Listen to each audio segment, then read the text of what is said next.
अगदी कमी मसाले वापरून पटकन होणारी चविष्ट अशी आजची रेसिपी आहे, ते म्हणजे चिंचेचे सार.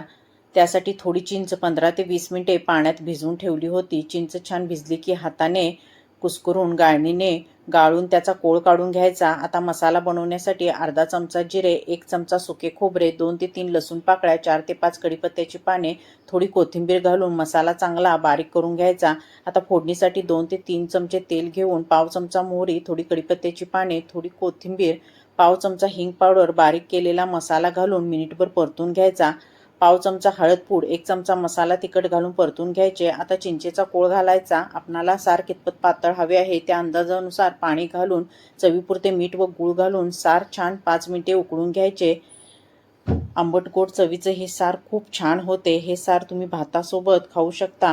रेसिपी नक्की ट्राय करा. रेसिपी आवडली तर लाईक करा, शेअर करा, चॅनलला सबस्क्राईब करा.